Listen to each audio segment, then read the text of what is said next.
Hello, gazers. Hello, gazers. This is Dave Moore. And this is Dr. Lee. Did I point the right way? I think you did, yeah. I'll do it again. And this is Dr. Lee. I think it was the other way. This is Dr. Lee. There we go. There we go. Got there in the end. Edit as appropriate. Yes, the power of the visual media. Yes. We are the Problematic Gaze, and together we take a piece of pop culture from the last 60-odd years and examine it through the problematic lens, asking ourselves the question, could you get away with it today? And if not, why not?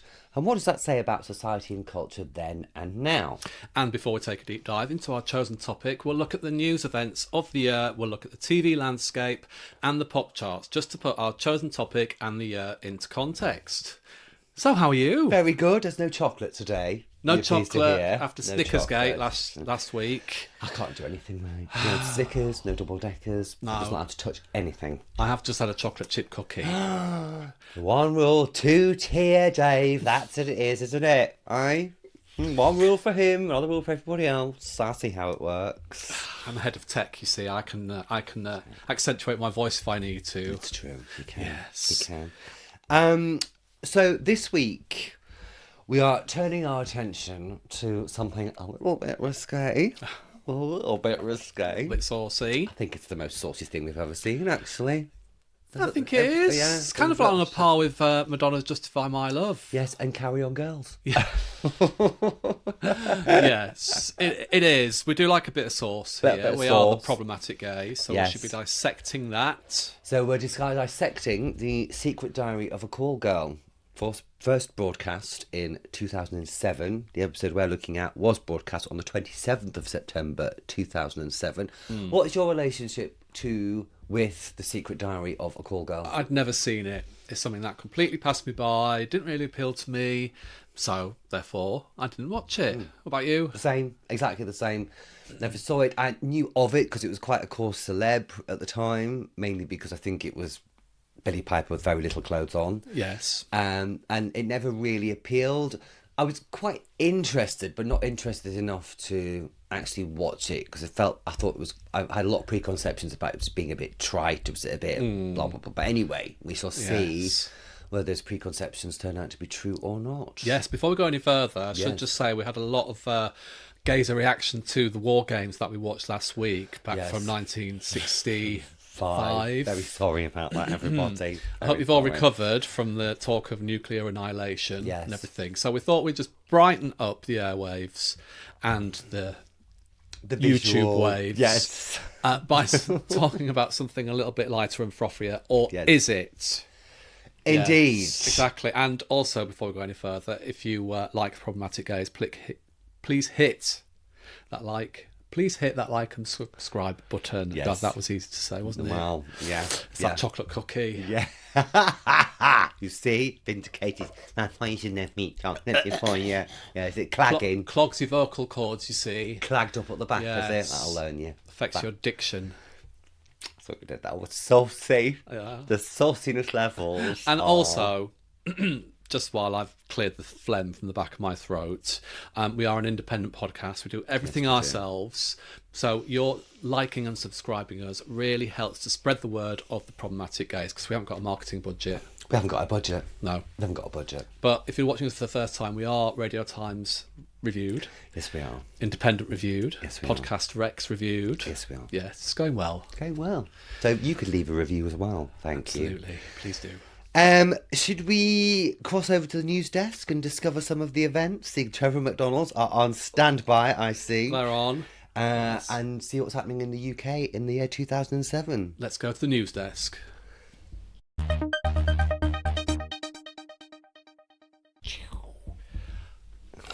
Here we are. So pleased they've moved that, so it's just there now. I know, Yeah, exactly. makes all the Exactly. We difference. don't have to walk miles across the studio to No. the news desk. Vast studio space of PG1. Yes, so a lot of UK news and international news.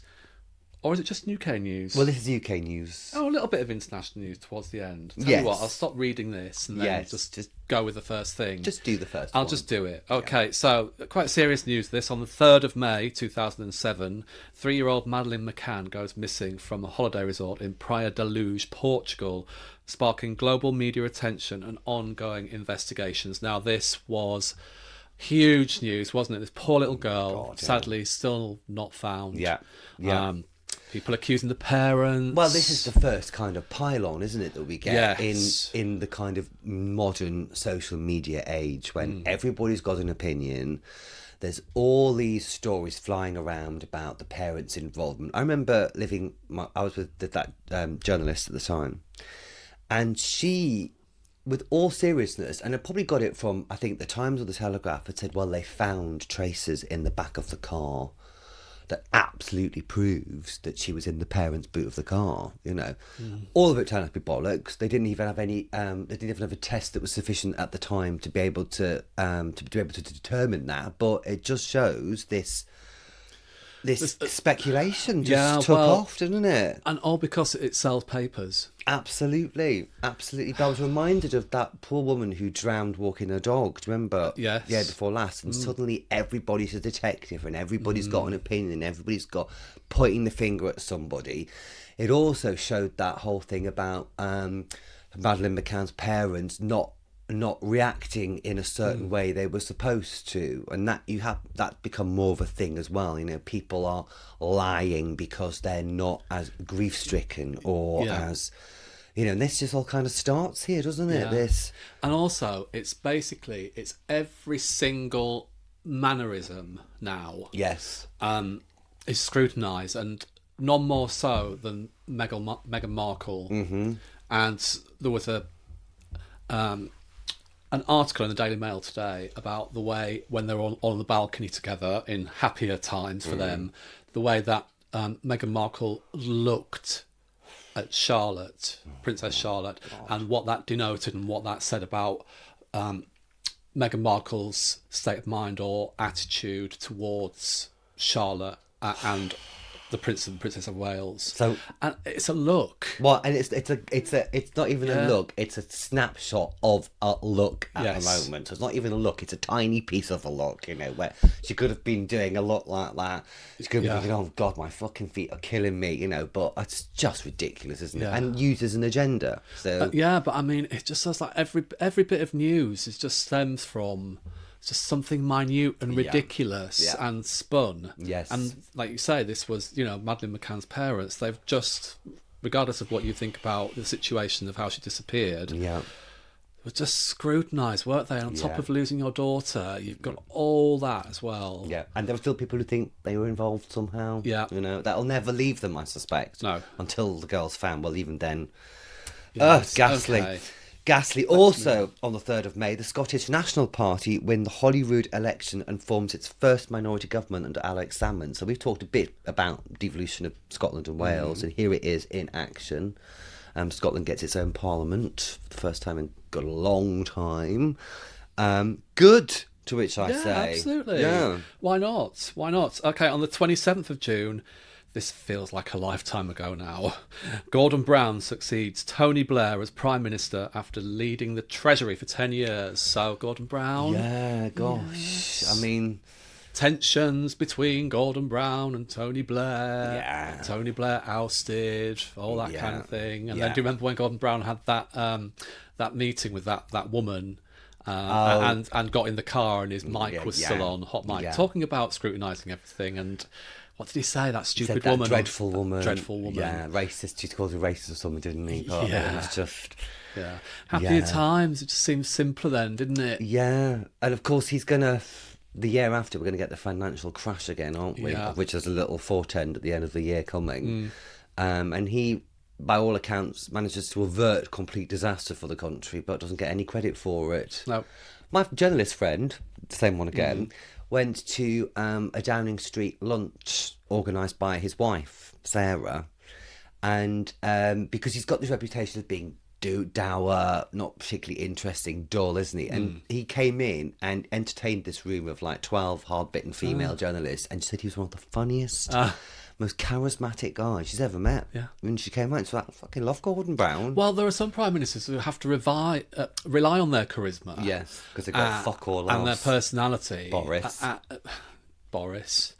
And there are other people who just kind of like, glide along and people go, Are they boring? Yes. Oh, got no personality, and actually they're just the ones who are doing the fucking Quietly work. competent, getting on with it. Yes, Just please. check, darling, that we're recording on your end. We are. I've got, because we did set up quite quickly today, didn't Yes, we? we did. And I was just a little bit worried. We did. No, we're still recording. As head Still of tech, recording. I Yes. need to know these things. I mean, you can't give yourself a P45, can you? No, No. exactly. Well, that's good. On the 29th and 30th of June, there were attempted terrorist attacks in London and Glasgow. Car bombs are discovered in central London, and a flaming Jeep was driven into Glasgow Airport. I remember that happening. Yes, Yeah. I do. I mean, this is all because Iraq's kicking off still, isn't it? So, Yeah. I mean, that interminable, dreadful war that we got sucked into, which just means you get a lot of pissed off people who start doing this kind of crazy nonsense. Okay, so let's move on to some happier news. Flooding. In June and July, there are major summer floods in England. Severe flooding across Yorkshire, Gloucestershire and the Midlands displaced thousands and caused massive infrastructure damage. Yeah, God, I mean, here It's we a are. sign of things to come, isn't it? Absolutely. You know, that was at the start of it. Well, obviously, we've been flooded before. Yeah. And I remember when I was at a training school in Yorkshire, near Howden, and God, yeah, the floods there were just like for miles on end. And Yeah. it's only going to get worse. Absolutely, yeah. It's going to get Sorry worse. to be all doom and gloom gazers. Yes. Well, my mum got really flooded out horrifically one year watching it on the news. She was on the news. But it was like a once-in-a-lifetime flood hit my hometown. And now she gets a bloody flood warning every year. Really? Yeah, they get the flood warning comes through, the texts come through saying prepare yourself. Could I just draw your attention to my Octopussy mug? Yes, it's lovely. James Bond. It's one of my favourite films, Octopussy, even though it's not known in the canon as being particularly strong. I'm sure I've seen it. It's set in India and Germany. Yeah. Nice. What a lovely mug he's got. There you go. What a lovely What mug have he's got. We've got ABBA. We've Put got it over ABBA. there so we can see it. ABBA Voyage. There we go. ABBA Voyage. Wonderful. Okay, some better news. On the 8th of October, the Human Fertilisation and Embryology Bill is introduced in Parliament. The bill proposes key changes to UK laws on embryo research, fertility treatment and parental recognition for same-sex couples. What does that mean, parental recognition for same-sex couples? I think... Fact-checking department. Check department. I think it's that if you are having... Like, if you and your husband decide to have a baba...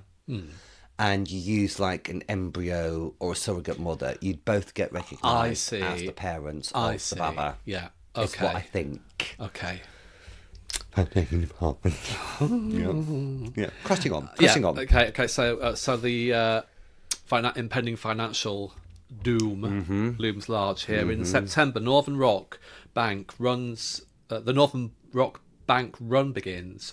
The Northern Rock faced liquidity crisis. Oh shit! Can I just start that again? It was you doing quite well though. No, Yeah. in rehearsal it went really well. Really well. Yeah. Okay. In September, the Northern Rock Bank run begins. The Northern Rock faced a liquidity crisis, prompting the first major run on a bank since the 19th century and a government bailout. Now, what does a run mean? I'm not 100% sure, but basically it just means lots of people queuing up to take their money out because they think the bank's going to go under. Fine. Yeah, I think it's the idea that the bank is going to collapse and your money's see. gone.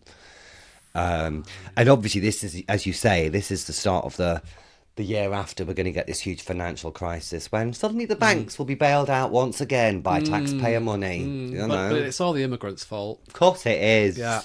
There we go. God almighty. Okay, so on the 13th of December... Oh, sorry, I'm just crashing on. Crashing on. The Taking my lines. Come on, back in your Go on, box. I bow to you. I bow to you. I bow to you. On the 13th of December, the UK signs the Treaty of Lisbon. Now, this treaty reforms the European Council's governance, creates a permanent president of the European Council, and strengthens and expands the role of the European Parliament.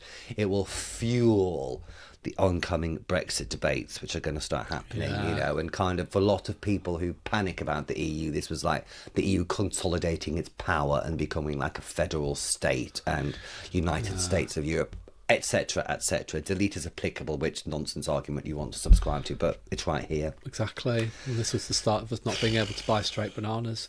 Oh, well, that's exactly it. I was furious. Furious at the time. Rightly so. Okay, so on the 16th of December, British troops formally hand control of Basra back to Iraqi forces, marking a significant step. Is that cookie?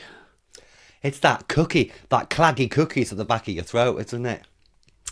Marking a significant step in the UK's withdrawal from the Iraq War. Because it's gone really well, hasn't Yeah, it? It's gone very well and continues to go very well. We went in there to stop Saddam with his weapons of mass destruction, causing the deaths of UK and American troops. And innocent civilians, and created a hot mess in our wake.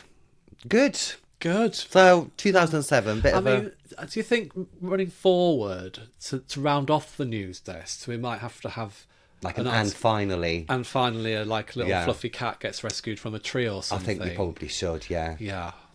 So, and finally in news in 2007, a little fluffy cat was rescued up a tree in Shropshire. That's lovely, isn't it? That's really lovely. nice. That's lovely. Okay, thank you. So, Look, let's move on. Nice warm glow. Yeah. Not just a tenor lady. Should we have a look at the year in telly? Let's do it. In 2007. Would you like to go first? I will. So dramas in 2007, like Life on Mars, which has its series finale, and its sequel Ashes to Ashes, which is announced this year, captures viewers with nostalgia and sci-fi twists. I loved Life on Mars. Didn't see an episode. But I really loved Ashes to Ashes. Yeah. Just because it had Keely Hawes in it. And actually, she was very much channeling Inner Purdy. Oh, was I have she? to say. Yes, she was. I love Keely Hawes. So do I. Come on the pod, Keely. Come on the pod, Come on the pod, Keely. Yeah. We can do one of your things. She can do the news desk with us. Imagine. Yeah. Doctor Who. Back to Doctor Who remains hugely popular with David Tennant as the Doctor and Freema Agyeman debuting as companion Martha Jones. The Christmas special this year will feature Kylie Minogue as the guest star. Thank Kylie. And be the second highest rated show of the year. Okay, now question for you. Yes. As a Doctor Who aficionado. A homosexual. Yeah, Yes. homosexual. Do you think Freema Agyeman was handed a little bit of a shitty stick? Yes. Yeah, she does. And I think she's great. And Yeah. I think she's wonderful. And yes, she was. Her character was given a little shitty stick to, they made us in love with the Doctor. Yeah. And she shouldn't have done. She was great. She's the only, one of the few Doctor Who companions who leaves the Doctor of her own accord, with her own agency. She doesn't get her brain wiped, doesn't end up in a parallel universe, yada, yada, yada. But yeah, it was a short straw for Freema. Yeah. And she got a lot of shit at the time, which only kind of came out recently for being a black woman cast as the first black companion of the Doctor, and it was just fucking nonsense. So that combined with having to follow the beloved Billie Piper. Yeah. Just felt as though she just wasn't given a fair crack of the whip, really. Totally agree I with don't know you. what she thinks about it. It was a springboard to a glittering career that she's had. Yeah. But yeah, I feel sorry for Martha Jones. So do I, and we love Freema Agyeman. You can come on the pod whenever you like as well. Yeah, you can, Freema. Come on, McKeely. Come on, McKeely. Imagine. Yeah, make it a little foursome. Who would you have, though? Would you have Keely or Freema? I'd have Freema. I'd have Keely. Yeah, that's nice. So I could sit and look at Keely. You could sit and look at Freema. Yeah, we'll sit next to them. Yeah, we're best pals. God. Okay, We need to stop it. We need to get a life, don't we? Just read something, David. Okay, so Gavin and Stacey debuts this year, co-created by James Corden and Ruth Jones. It will become a beloved British sitcom, and it is, in my eyes, a beloved British sitcom. It is. I love it. Whenever it's on Dave or whatever, I always stick around to watch. Yeah, I never really got into it at the time, but retrospectively I have. I really enjoy it. Sweet, It's sweet. It's sweet. ITV airs successful dramas, including Primeval. I don't know how successful Primeval was, but never mind. And Lewis, helping to maintain its core audience. Lewis, of course, with Billie Piper's ex-husband. He who shall not be named. But his name sounds like Cox. Cat fits. Yeah, and shows like The X Factor and Big Brother pull in millions of viewers. 2007 also marked the first season of Britain's Got Talent, won by opera singer Paul Potts. Did you ever watch any Britain's Got Talent? No. Do you know what? I'm looking at all these TV shows and I thought, I didn't see that, didn't watch that, apart from Doctor Who. I think it's because I was actually working in telly at the time, and So I was filming till late hours. So it's probably a busman's holiday for you watching I wasn't TV, watching wasn't it? television. I Yeah. was making it. You're making it. It's the year of the phone-in scandal, though. Remember this? Yeah. All the main broadcasters are caught with their pants down, basically, misleading viewers during phone-in competitions. Shows like Blue Peter, who would have thought, Saturday Kitchen and Richard and Judy faced criticism for faking winners or rigging results. The scandal prompts Ofcom investigations, multi-million-pound fines and calls for stricter editorial standards. And the strange thing is, who was really surprised that TV shows weren't creating illusions and stuff? I mean, it just goes to show how much faith people have in these shows, that they're doing the right thing. But I mean, you'd like to think Blue Peter. Come on. Biddy Baxter would be, who just died, wasn't she recently? Yeah, she has. R.I.P. Yes, Biddy. She was a bit of R.I.P. a, has a fearsome She reputation. was quite a bit of a Julia Smith, wasn't she? Yes, she was. Yes, she was. But I mean, that was the that generation of BBC grafters. BBC grafters. I'm the boss, and this is what I say goes. Yeah. But yeah, I mean, the whole phone-in thing. TV's all about creating illusion. It is. You know, It's the business of lies. Yeah, but obviously a lot of pearl clutching and any chance to attack the BBC. Of course. Tabloids go for, don't they? Yeah. Speaking of pearl clutching, Dave, do you want to do the next one? Okay, so yes, back to Big Brother and Celebrity Big Brother. It's the year of the race row.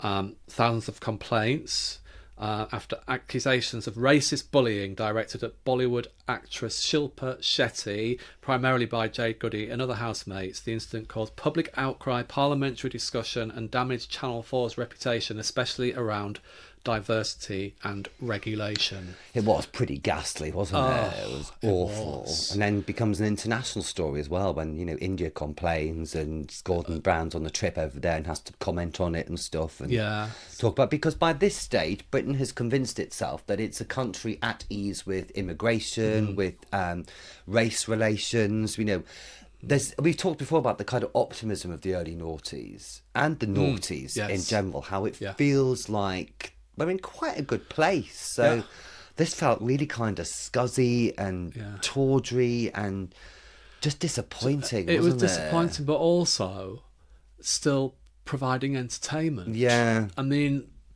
the producers of Big Brother could quite easily have said, we're not showing this. Yes. Yeah. Because this is too contentious. It's not painting us in a good light. It's not painting Jade Goody in a good light, because she was their star signing, wasn't she? Because she'd become a star in her own right by that point. Yeah.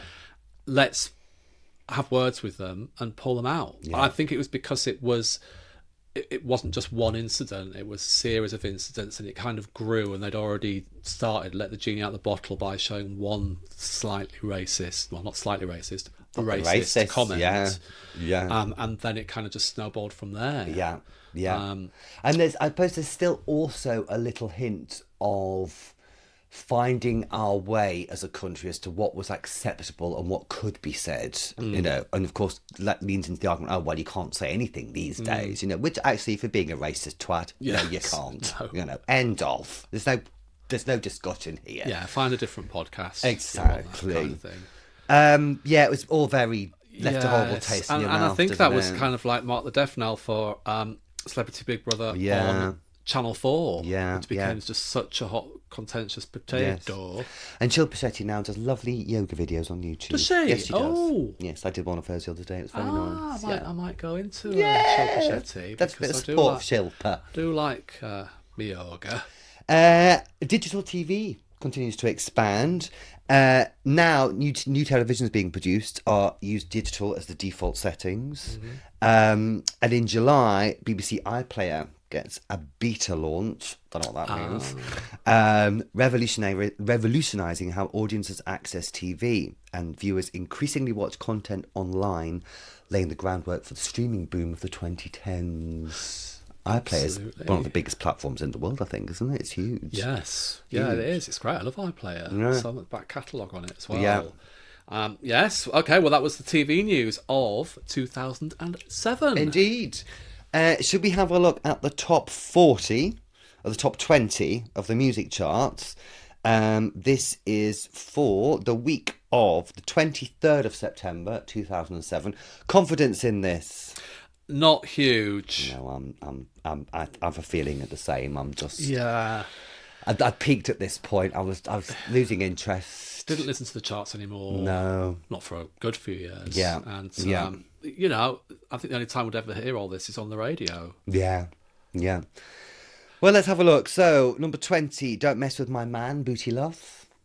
No, that one. No, I know the Lucy Pearl Don't Mess With My Man, fine. which is not this Don't Mess Isn't With it? My Man. Okay. I don't think so. Number 19, Foundations, Kate Nash. Remember that? I think that was her breakout hit, wasn't it? Was it? Yeah, peaked at number 2. Don't know. You're Not Alone by Enemy. The Enemy. No. Who's Enemy? I don't know. Number 17, In the Air Tonight, Phil Collins. Now, I think, was this the time of the Cadbury's ad with the gorilla? Must have been. That's the Yeah. only reason that song's going to be back in, isn't it? Yeah. Number 16, Ian Brown featuring Sinead O'Connor, Illegal Attacks. Okay, I'm guessing a political message behind that song. I thought that was a song about kittens up trees, but never mind. Oh, yes, maybe. Number 15, Big Girls Don't Cry by Fergie. Fergie from Black Eyed Peas. One of the funniest memes on social media I've ever seen her was when she's singing and she does the cartwheel mid-song. What happens? Well, she does 2 cartwheels. I think it's on Good Morning America when they're outside and she's on stage singing her latest single. And she's like that. She's singing along and she does a cartwheel and she's like, ah! Have you not seen it? Hopefully our gazers will know what I'm talking about. Otherwise, I've got to look like a right dick Just now. a Jimmy Savile impression, basically. No. That's what it sounded like. Let's move on. Number 14, Don't by Elvis Presley. Oh. Don't know Elvis that one, still. do you? Oh. Didn't Elvis have a resurgence with Little Less Conversation around this time? I think that was a bit earlier. Was it? I thought it was a bit earlier. Do you know, the 2000s just all blur into one for I me. know, really. I can say exactly what I was doing in 1987 and what was in the charts, what I love, but post 2000, it's all a blur. Yeah, I think you're right. I was working in TV at the time. Because you were making television. Yeah. Making dreams and illusions. Yeah. Okay, number 13, Young Folks by Peter Bjorn and John featuring Bergsman. Crashing on. Gobbledygook. Number 12, Girls Aloud with Sexy No. Don't know that song. No. Number 11 with with Every Heartbeat, Robin with Clear Up. I know that. It's Clear Up that is sponsored by. Yeah, it's sponsored by Clear Up. But yeah, that's a brilliant song. I mean, she's great. Talk about Swedish melancholy. Yes. You know. Yes. She's got it in bucket loads. I just love Robin. I think she's great. I don't really know enough about her, to be honest. Yeah. Do you like Dancing on My Own? The song? I don't know it. You do? I probably do, but I just couldn't think of it now. Okay, I'll play it to you after. I look forward to that. Number 10, The Way I Are. I mean, that's not right, is it? No. Timberland featuring Kerry Hilson. No, don't know that one. Number 9, Lovely Rihanna with Shut Up and Drive. Number 8, The Pretender by the Foo Fighters. I like a bit of Foo Fighters. Number 7, She's So Lovely, Scouting for Girls. Inoffensive. I don't really know it. She's So Lovely. Yeah, I hate it. Copyright department. Number 6, Baby Shambles with Deliverer. Lovely. Number 5, 1973, James Blunt. We've talked about James Blunt already, how much we like him. Kind of like him. Not his music, obviously, but him. He's funny. Yeah. Number 4, Kanye West with Stronger. Don't know that one. No. Okay, number 3, Hey There Delilah, Plain White Tees. That's Dirge, I don't know what that is at all. It's just like random words again. Oh, okay. I'm not singing that one to you. Number 2, I.O. Technology by 50 Cent, Timberlake and Timberland. Should we see what's number 1? Sorry, gazers. I hope you're still with us. Sorry, gazers. It's not our fault, is it? It's not our fault. It's shit. Go on. Okay. Beautiful Girl, Sean Kingston. Do you know what? Just have a drink. Just have a drink. Move on. Good. Well, that was 2 minutes of your life well spent, wasn't it? Super. Should we take a break? Take a break. Please come back. Please come back. Please come back. It'll get better, I promise. All right, we're back. Better than ever. Would you like to give us a bit of info about The Secret Diary of a Call Girl, Dave? I will. Thank you. Being very polite today, aren't we? Yes, we are. Yeah. I like it. I like it too. Be nice to each other, gazers. Yes. Okay, The Secret Diary of a Call Girl is a British drama television series that aired from the 27th September 2007 to 22nd of March 2011 on ITV2. Talking about digital channels, etc. Based on the blog and books by the pseudonymous Belle de Jour.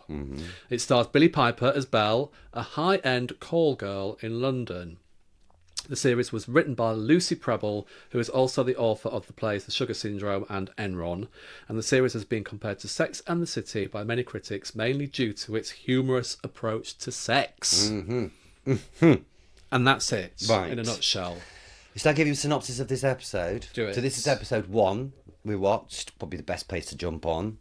I mean, jump on as well, literally. There's quite a lot of jumping on in this TV show, let me tell you. So we meet Hannah, as you say, a seemingly ordinary young woman in London who secretly works as a high-end escort under the name Belle. Breaking the fourth wall, she guides us through her double life, revealing the rules she must live by, the glamour and control she enjoys, and the secrecy she must maintain from her family and friends, especially her best friend and former boyfriend, Ben, who knows nothing about her profession. This is quite a risque. It's quite racy, this show, Now, isn't did you it? just call Belle an escort? Yes. Now, in the explanation I gave, it says call girl. Right. But one of the opening lines by Belle herself Yes. is, the first thing you should know about me is I'm a whore. Yes. Yeah. Discuss. Yes. I mean, it's very clear. The ownership of what she does and what she is unashamed of it. And I think the writing of the character sets the agenda for how she's going to be talked about, I think. It's quite a problematic show, isn't it? I'd like to, like we did with the Stepford Wives, which is very much emblematic of second wave feminism, I'd like to bring in just a little discussion of third wave feminism, which very much situates this show at a particular point in time. So third wave feminism is still got the hangover of girl power, ladette culture of the 90s, and is about women claiming their own body for themselves and having choice, individual freedom for themselves to do what they want, a bit like ladette culture was, to dress how they want. And so we're still riding that kind of a wave. But by this stage, and like we've just said, you know, a lot of the noughties, we get the feeling that, oh, we fixed this, we fixed racism, we fixed sexism. So in the press, feminism is seen as outdated. Feminists are seen as miserable, killjoys, you know, humorless, extreme, you know, because now women have equality, they're able to dress what they want and do what they want, which is very much how Belle is presented to us, the viewer. At the same time, we've got high profile issues like page 3 sexism is still going, lad mags are still going, binge drinking culture continues for women, and which sparks in turn feminist critique of that. So this is a complicated kind of feminist milieu in which this show is made. After 2010, fourth wave feminism will come in with the Me Too movement and the End Page 3 movement. So at this stage of feminism, it's all about girls, you can dress how you want as long as you own it and make it yours, which is clearly what Belle is doing. And behave how you want. Which seems fine on paper. Yeah. But what do you think about the gaze of this TV show, Dave? I take on what you're saying about this third wave feminism thing, but fundamentally, just watching by this first episode, who knows what goes on in the subsequent episodes in the series, but it just felt to me very male gazy to me, regardless of what the subject matter was or the themes of the show or the script or the story arcs. It felt to me as though this was made for males to ogle Billie Piper and other women's bodies. Yes, it's titillation. It was on top of that, it's glamorizing. Okay, this is the show that's been criticised for glamorizing prostitution. Yes. It's saying, look how glamorous this world is. Yeah. You know, you sell your body, and you'll get lovely clothes, and you'll live in a nice apartment, and even your boss, your manager, is a glamorous woman as well. It's all about female empowerment stuff. But to me, and Billie Piper herself's come on and said, address that criticism by saying, all you've seen before is the gritty prostitution, the drug-fueled sex trafficking kind of area of prostitution, the violent side of prostitution, whereas there are other types as well of sex workers, we should say now, shouldn't we? Yes. Sorry, we are the problematic gays, so sometimes we get the terminology wrong. Yeah. But so I can see all that, but ultimately, the viewers at home, who's going to be tuning in to see this show? It's going to be men that want to see naked flesh and want to see Billie Piper in the buff. Because let's face it, Billie Piper is a very attractive woman, and I completely agree with what you just said. And also the way it's marketed as well. Sorry to interrupt, but it's marketed as the secret diary of a call girl. This is like the sexy new show.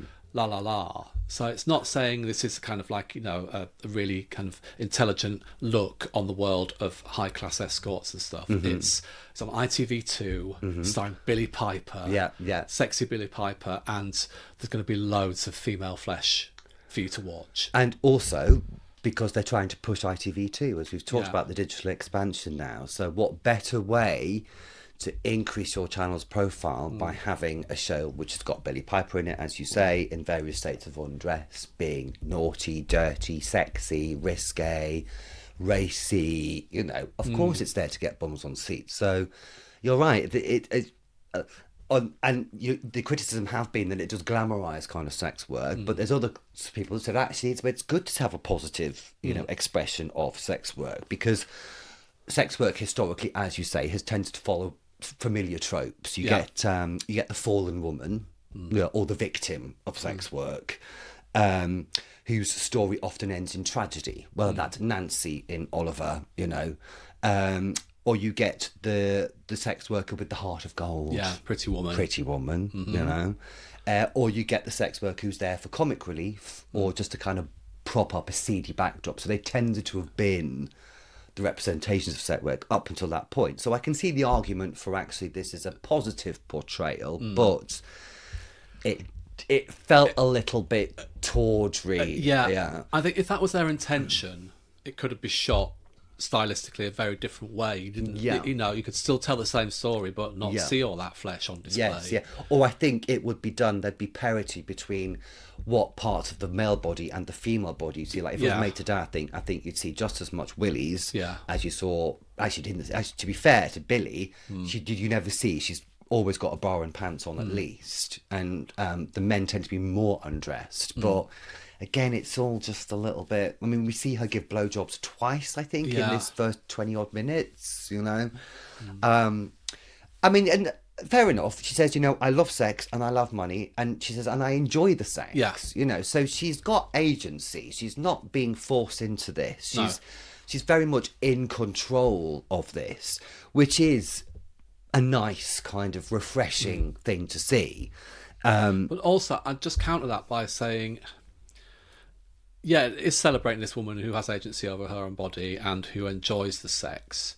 But also, what is that saying about the character that and the way they're selling the show as well? This is a woman who really enjoys it. Yeah. It's a bit like she's kind of nympho, like guilt-free kind of watching because she's not being forced into it. Kind of vibe. So it's allowing this kind of male gaze to go, oh, this is kind of like guilt-free watching because she enjoys it too. Yeah, but then also there are lines when she's very much, she gets the better of patriarchy, if you like, for want of a better expression. So convince them you're wet and you're halfway there. Lines like that, So again, an element of control. It's just wrapped up in this titillation. Yeah. It's not.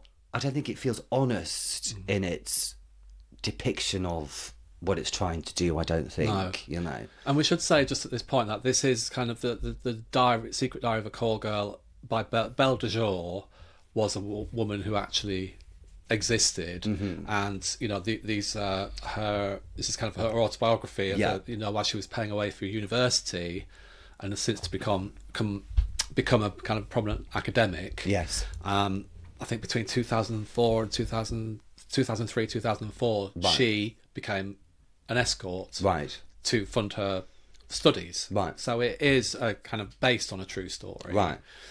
And you could argue, you know, this is very much paving the way for young women today being in charge of their OnlyFans accounts to make money, you know. And again, if you're in control of that, brilliant. She doesn't have full control because she's got an agent, well, a madam, I guess. And there's no sisterhood in this.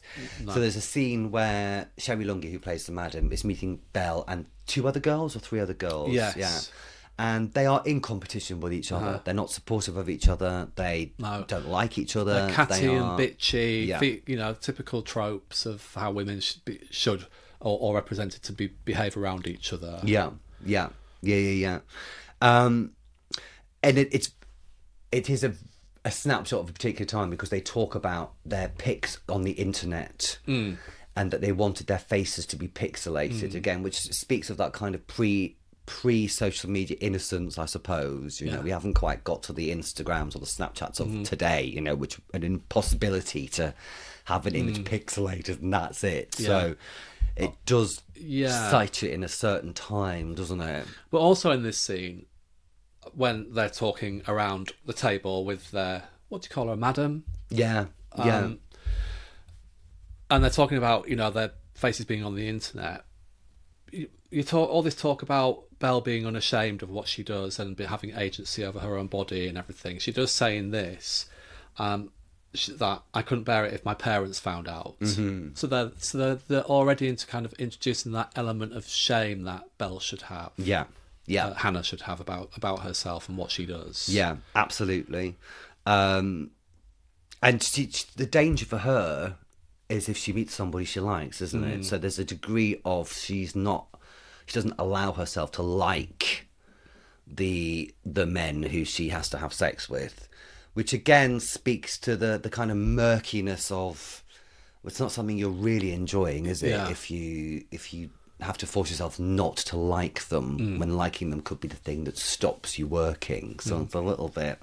And also, there's this storyline in this where she meets this guy in a hotel bar. You know, she's had an appointment made for her, and this guy can't engage. You know, she tries every trick in the book, and she said it's not happened to me before. He's a good-looking young guy, and it emerges that his preference is for women who are the everyday, not the glamorous, not the made up, the makeup. Jeans and t-shirt, that's what he wants, isn't it? Jeans and t-shirt girl, that's what he wants. Stereotypical girlfriend and stuff, which she offers to him as well, you know, the next time she sees him. But then finds out that she's enjoying it a little bit too much and then puts the brakes on it and says, I'm not going to see him again. So there's also that conflict in Billie Piper's character that I enjoyed it too much, and I can't do that. It's kind of, you know, emphasising what you said about... At some level, you've got to hate it in order to do it successfully. Yeah, and then she goes back to getting out a riding crop and things, you know, with a kind of an older, not so good looking guy, and says at the end, the perfect partner is one where I never have to be myself. So she's continually having to play this role, isn't she? It's kind of the performative aspect of it, and it's insinuated that it was touched upon that she can't be herself in this. So there's that inner conflict in her as well. So you know, for all she says, I really enjoy doing this, then we kind of dig a bit deeper and think, does she actually enjoy it? Yeah, which is, I think, one of the things about sex work, isn't it? You know, is that there's the misconception that, the male misconception that female sex workers like it or get off on it, when actually most of them, it's a means to an end. You know. Yes, this is it's a tricky one. Do you think it will be on ITV1 now if they made it today? Probably on a Netflix, wouldn't it, or something like that? Yeah. Yeah. It really. I was really struck by Billie's just come out of Doctor Who, obviously, in 2007, and I was really struck by the disparity between how Doctor Who girls were expected to behave in the classic series compared to this, because obviously it's not like Doctor Who girl in racy drama shock, which would have been in the...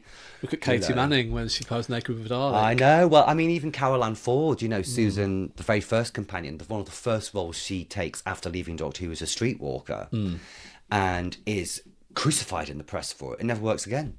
Really? So there's that shows you how far times have changed. Yeah. I wonder, why do you think Billie Piper took this role? What was, when she'd just left Doctor Who, her stock was really high. Yeah. I suppose there's a feeling that when companions leave Doctor Who, they kind of go out into the wilderness. Yeah. Particularly in the old Which series. they did until that point. Yeah. But what conversations, when somebody approached her about this and said, look, it's about a high-class escort, you're going to have to see you in various states of undress. Someone's decided to do some building work outside, Gazers. Sorry, don't know if you can hear that. Yeah. It's not the spirits coming through. They're not turning to Doris Stokes, don't worry. Yeah, so I wonder what the conversation with her agent was about doing this role. Yeah, but I'm sure it's like that instinct you have when you play a certain kind of role, in this case the Doctor Who companion, which is very much fit in a certain parameter of behaviours, to just go, right, let's do something completely different. Yes. I guess that's the show off your versatility. Yeah, absolutely. Why wouldn't you? I mean, Billie looks great. She does look great. She does look great. And I'm by no means kind of disparaging any woman who wants to have this career.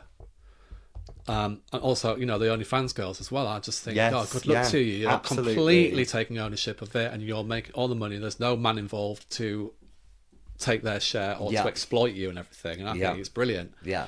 Just do wonder by how much it was about that, as opposed to this is for the men. Yes. To ogle the women. Yeah. So it's a show about female empowerment on paper, but who's it really targeting? Yes. Yeah. Well, I can see you've put your notebook away. Well, I have. It's only half an hour long. Yeah. What would you give it as a score? I did think, I might carry on watching this to see if actually it is explored more and it is less about the male gaze and it is more about, a journey of a female in this industry. So it didn't completely turn me off at all. But so I'd probably give it about 6.5.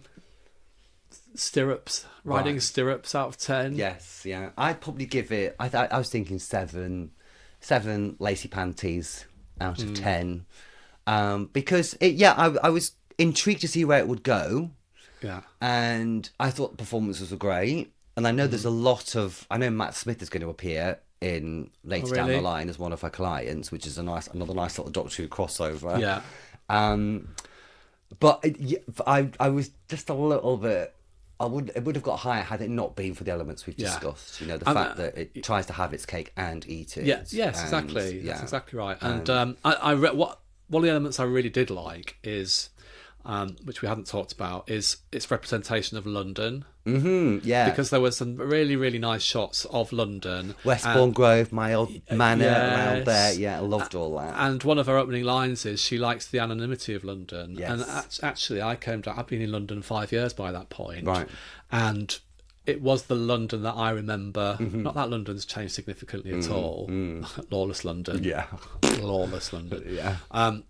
But it really did represent my era of living in London. And she talks about the anonymity of London, which we both know as gays of a certain age, coming down to London, the Emerald City, was one of the appeals was that it is anonymous and you can do what you want. You really can. Yeah. Do you know, it's actually, as per time of recording, next week is my 30th anniversary when I moved to London. Oh, congratulations. Yeah, 1995. Esther from Leicester, do you remember we went for that lovely afternoon? The next day, it was a bank holiday weekend. I picked up my skirts, got me bag, came down to yeah. Kentish Town, never looked back. 30 years. I started off. No, I didn't start off in Kentish Town. Anyway, You were, excuse me. yeah. Excuse me, gazers. Just while we Let's have a little. let's pick up this afterwards. Yeah, I was in Blackheath first. I lived Blackheath. above a fried chicken shop, but then I moved to Maswell Hill. Yes, much nicer. Yeah, much more Much at nicer. market. And that's why I first met you in that party. Yes, it was in yeah. back garden. Yeah. Anyway. Yeah, sorry. Riveting. But also, I would just want to talk very, very briefly about the filming style of this, because yes. I just felt at the time in 2007 it was pitched as, you know, quite a glossy drama, wasn't it? And it was kind of really well lit. But I thought it was quite a basic shooting style. You could see, you know, it was pitched as a glossy high-end drama, but done quite on a budget, I would say. Very kind of sparing shots, nothing too adventurous. Yes. It looked quite dated, I felt. It did feel quite dated. Yeah. I mean, it's 18 years ago now, isn't it? That it was. God. God, what's happened to our lives? How can 2007 be 18 years ago? 20 years ago. Okay, guys, as if you're Isn't that weird? Gen because, Z, then you'll know exactly what we're talking about. God. Anyway, well, that was The Secret Diary of a Call Girl. Yes, that was great. What are we looking at next week, Dave? Okay, so we're going to stay in the UK, and we're going to... What year are we going to? 2001. We're going back, taking the Teletardis back 6 years to 2001, and we're going to be looking at an episode of the hit UK comedy. I thought, is it a sitcom? But it's not a sitcom, is it?